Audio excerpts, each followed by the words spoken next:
Hello friends, my name is Govind Tripathi and warm welcome in my channel hand classes.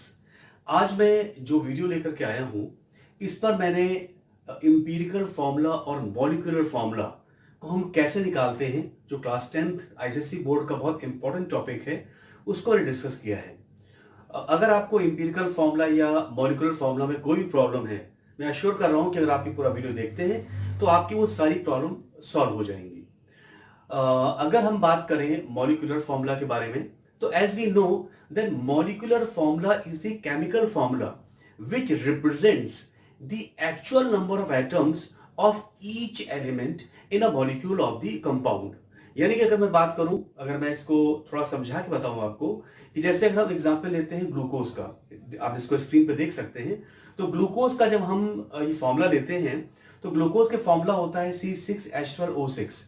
तो आप देख सकते हैं कि ग्लूकोज के एक मॉलिक्यूल में 6 एटम्स है कार्बन के, हाइड्रोजन के 12 एटम्स हैं एंड ऑक्सीजन के 6 एटम्स हैं। तो ये ग्लूकोज के मॉलिक्यूल का एक मॉलिक्यूलर फॉर्मूला है।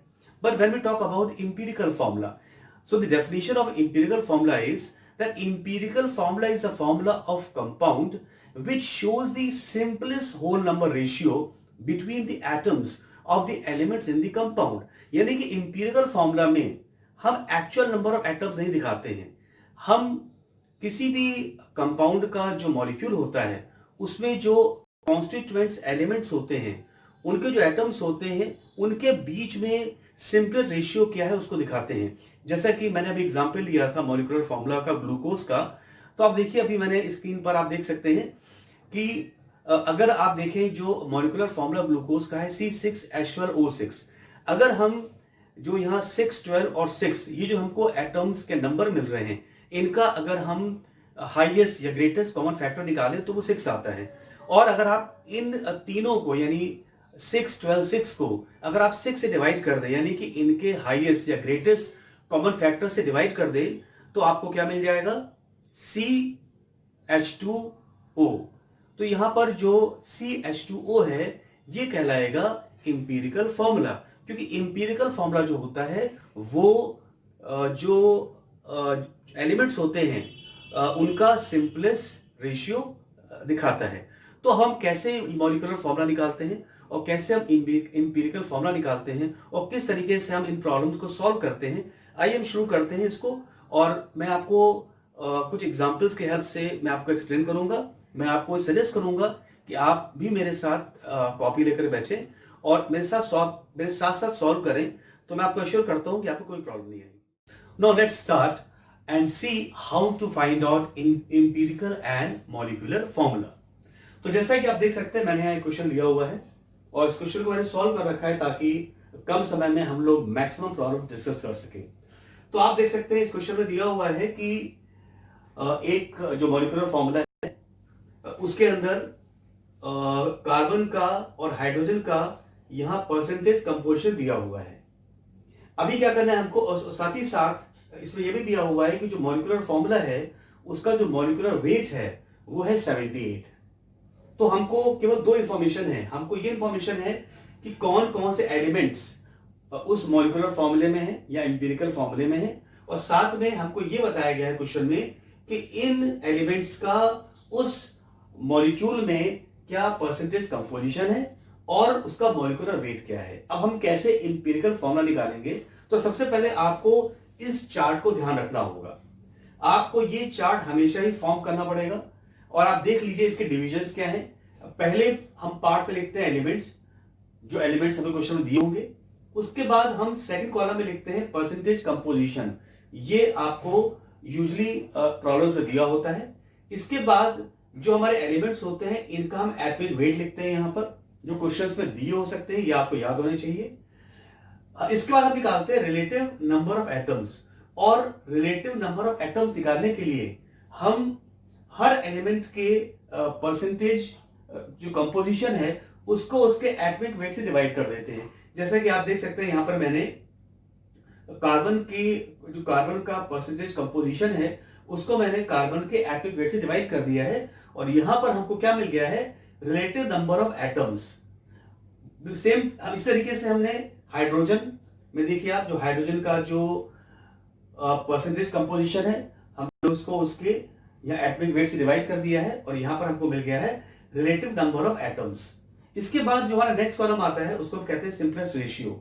इसमें हम क्या करते हैं, हमको यहाँ पर जो रिलेटिव नंबर्स मिलते हैं इसमें जो स्मॉलेस्ट होता है उससे हम इन सबको डिवाइड कर देते हैं। लेकिन यहाँ पर देखिए क्योंकि दोनों ही कॉमन है, दोनों ही सेम है, तो इसमें से हम क्या करेंगे, इन दोनों को हम इन्हीं में से डिवाइड कर देंगे और हम देखेंगे यहाँ पर हमको सिंपलेस्ट रेशियो जो कार्बन का मिलेगा 1 होगा और जो हाइड्रोजन का मिलेगा कोई 1 होगा। तो इस तरीके से हमको कार्बन और हाइड्रोजन का सिंपलेस्ट रेशियो 1:1 मिल जाता है। अब अगर हम बात करें इंपीरिकल फॉर्मूले की, तो इंपीरिकल फॉर्मूले में C और H यहां लिखा हुआ है और आप देख सकते हैं कि यहां पर कार्बन का भी 1 है और हाइड्रोजन का भी 1 है, जिसको हम CH के फॉर्म में लिख सकते हैं। यानी CH जो है वो इंपीरिकल फॉर्मूला है उस मॉलिक्यूल का जो कार्बन और हाइड्रोजन से मिलकर बनता है। लेकिन अब हमको निकालना है इसका मॉलिक्यूलर फॉर्मूला। तो इसको निकालने के लिए जो हम फॉर्मूला यूज करते हैं वो होता है molecular formula is equal to n into empirical formula. यानी अगर हम इंपीरिकल फॉर्मूला को इस n से मल्टीप्लाई कर दें तो हमको मॉलिक्यूलर फॉर्मूला मिल जाता है। यहां पे n क्या होता है, यहां पर n एक इंटीजर है और n को निकालने के लिए हमारे पास जो फॉर्मूला है वो ये है molecular weight upon empirical formula wait. यानी कि अगर हम मॉलिक्यूलर वेट को इंपीरिकल फॉर्मूला वेट से डिवाइड कर दें तो हमको इंटीजर n मिल जाता है। अब मॉलिक्यूलर वेट इस क्वेश्चन में ऑलरेडी दिया हुआ है कि उस मॉलिक्यूल का मॉलिक्यूलर वेट है 78 और इंपीरिकल फॉर्मूला वेट निकालने के लिए देखिए यहां मैंने निकाला है, तो हमको मालूम है कार्बन का होता है 12 और हाइड्रोजन का होता है 1, तो 12 + 1 हम ऐड करेंगे तो यहां पर हमको इंपीरिकल फॉर्मूला वेट CH का 13 मिल जाएगा। अब जैसा बताया मैंने कि n को निकालने के लिए हमें मॉलिक्यूलर वेट को डिवाइड करना होता है इंपीरिकल फॉर्मूला वेट से। तो देखिए यहाँ 78 को डिवाइड करा 13 से तो हमारा n आ गया 6। अब n 6 आ गया हमारा। अब मॉलिक्यूलर फॉर्मूला निकालने के लिए हम इंपीरिकल फॉर्मूला को 6 से मल्टीप्लाई करेंगे। तो जैसा देखिए मैंने यहाँ पे CH जो इंपीरिकल फॉर्मूला है उसको 6 से मल्टीप्लाई किया और आप देख सकते हैं यहाँ पर हमको C6H6 हमें इस कंपाउंड का मॉलिक्यूलर फॉर्मूला मिल जाता है। आइए हम समझते हैं अब इंपीरिकल और मॉलिक्यूलर फॉर्मूले को एक और अच्छे एग्जाम्पल की हेल्प से। तो देखिए यहाँ पर मैंने एग्जाम्पल लिया हुआ है जिसमें आप क्वेश्चन कर देखेंगे तो क्वेश्चन में कार्बन, हाइड्रोजन और ऑक्सीजन का परसेंटेज कंपोजिशन दिया हुआ है और साथ ही साथ हमको मॉलिक्यूलर वेट दिया हुआ है। अब इसकी हेल्प से हमको इंपीरिकल फॉर्मूला निकालना है और मॉलिक्यूलर फॉर्मूला निकालना है। तो जैसा मैंने बताया था सबसे पहले हम ये चार्ट फॉर्म करेंगे और चार्ट फॉर्म करके जैसा मैंने डिवीजन हम करेंगे, जैसा मैंने पहले एक्सप्लेन करा है एग्जैक्टली वैसे ही लिखेंगे। तो आप देख सकते हैं मैंने पहले में लिखे हैं सारे एलिमेंट्स कार्बन, हाइड्रोजन, ऑक्सीजन जो हमें क्वेश्चन में दिए हुए हैं। फिर आप देखिए उनका जो परसेंटेज कंपोजिशन है जो क्वेश्चन में दिया हुआ है वो मैंने उनके सामने लिख रखा है। इसके बाद जो उनका एटॉमिक वेट है वो मैंने लिखा हुआ है। एटॉमिक वेट या तो क्वेश्चन में दिया होगा वरना आपको याद होना चाहिए, ये बहुत इंपॉर्टेंट है। इसका देखिए हमने निकाला है रिलेटिव नंबर ऑफ एटम्स और जैसा मैंने आपको बताया था कि रिलेटिव नंबर ऑफ एटम्स निकालने के लिए हम जो परसेंटेज कंपोजिशन होता है उसको उस एलिमेंट के एटॉमिक वेट से डिवाइड कर देते हैं। और आप जैसा देख सकते हैं यहाँ पर कार्बन, हाइड्रोजन और ऑक्सीजन इन तीनों के ही परसेंटेज कंपोजिशन को मैंने इनके एटॉमिक वेट से यहाँ डिवाइड कर रखा है और फाइनली मुझको यहाँ पर रिलेटिव नंबर ऑफ एटम्स मिल जाते हैं इन तीनों एलिमेंट्स के। अब हमें इनका निकालना है सिंपलेस्ट रेशियो और सिंपलेस्ट रेशियो के लिए मैंने आपको बताया था कि जो हमको यहाँ पर रिलेटिव नंबर ऑफ एटम्स मिलते हैं इसमें जो स्मॉलेस्ट होता है उससे हम इन सभी को डिवाइड कर देते हैं, क्योंकि इसमें हम देख रहे हैं कि 3.33 सबसे स्मॉलेस्ट है तो इन तीनों को हम उसे डिवाइड करेंगे। अब जैसा आप देख सकते हैं यहाँ मैंने किया हुआ है और हमको यहाँ सिंपलेस्ट रेशियो मिल जाता है 1, 2 and 1 यानी 1:2:1 मिल जाता है। इसका मतलब है कि कार्बन का 1 है, हाइड्रोजन का 2 है और ऑक्सीजन का 1 है। अब हम यहाँ लिखेंगे इंपीरिकल फॉर्मूला। तो आप देख सकते हैं यहाँ कार्बन का 1 है, हाइड्रोजन का 2 है, ऑक्सीजन का 1 है। क्योंकि 1 को लिखने की जरूरत नहीं है, क्योंकि अगर कुछ नहीं लिखा है तो उसका मतलब 1 होता है, तो यहां से हम 1 को हटा देंगे और हमको CH2O हमको इंपीरिकल फॉर्मूला मिल जाता है। अब हमको निकालना है इसका मॉलिक्यूलर फॉर्मूला। तो जैसा मैंने बताया था कि मॉलिक्यूलर फॉर्मूले को निकालने के लिए हमें इंपीरिकल फॉर्मूला को n यानी जो इंटीजर है उससे मल्टीप्लाई करना होता है। अब n कैसे आएगा? n को निकालने का फॉर्मूला है molecular weight upon empirical formula wait. Molecular weight हमको क्वेश्चन में दिया हुआ है, लेकिन इंपीरिकल फॉर्मूला वेट निकालने के लिए देखिए हम निकाल सकते हैं आसानी से, क्योंकि हमको मालूम है कि इसका वेट निकालने के लिए हमें सारे एलिमेंट्स के जो एटॉमिक वेट है उनको हमें ऐड करना होगा। तो हमको मालूम है कि कार्बन का होता है 12, हाइड्रोजन का होता है 2 और ऑक्सीजन का होता है 16। वैसे हाइड्रोजन का 1 होता है, लेकिन यहाँ क्योंकि हाइड्रोजन 2 है इसलिए ये 2 हो जाएगा, 2 × 1 2। अब तीनों को हम ऐड करते हैं तो हमारा जो इंपीरिकल फॉर्मूला वेट 30 आ जाता है।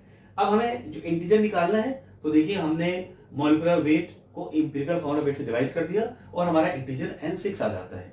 अब देखिए मॉलिक्यूलर फॉर्मूला निकालने के लिए हमने इंपीरिकल फॉर्मूला को इस इंटीजर से मल्टीप्लाई कर दिया।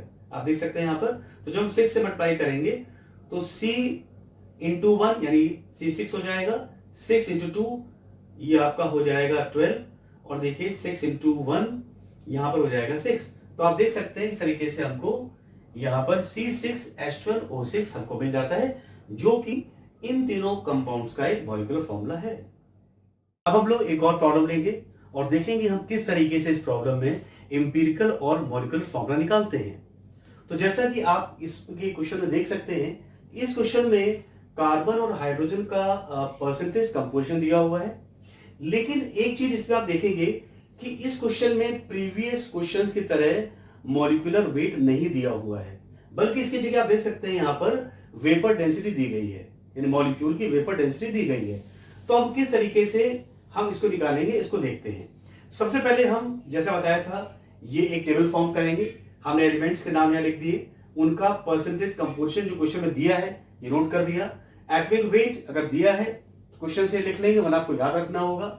इसके बाद हमने रिलेटिव नंबर ऑफ एटम्स निकाला। उसके लिए मैंने बताया था कि हम परसेंटेज कंपोजिशन को डिवाइड करते हैं उस एलिमेंट के एटॉमिक वेट से, जैसा यहाँ पे किया गया है। और आप देख सकते हैं कि मैंने कार्बन और हाइड्रोजन दोनों का ही रिलेटिव नंबर ऑफ एटम्स निकाल लिए। इसके बाद हम निकालेंगे सिंपलेस्ट रेशियो। सिंपलेस्ट रेशियो निकालने के लिए जैसा बताया था कि जो भी हमारा रिलेटिव नंबर ऑफ एटम्स आएंगे उसमें जो स्मॉलेस्ट वैल्यू होगी हम उस वैल्यू से इन सारे नंबर्स को डिवाइड कर देंगे। तो जैसा यहाँ पे 6.6 और 20 में, क्योंकि 6.6 स्मॉलेस्ट है, ये स्मॉलर है, तो हमने देखिए 6.6 को डिवाइड कर दिया है 6.6 से, और यहाँ 20 को भी डिवाइड करा हमने 6.6 से। इस तरीके से हमको 1 और 3, जैसे यहाँ पर आप ये एग्जैक्टली डिवाइड नहीं होगा तो राउंड ऑफ करके आप यहाँ 3 ले लेंगे।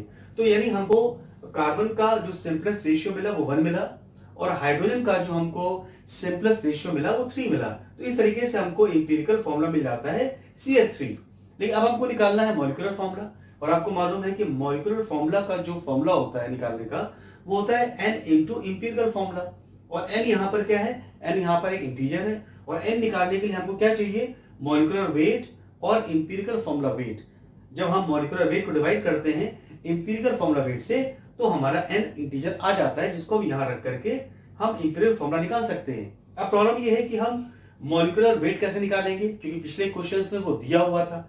तो एक और फॉर्मूला यहाँ देखिए, नया फॉर्मूला है, molecular weight is equal to 2 × vapour density.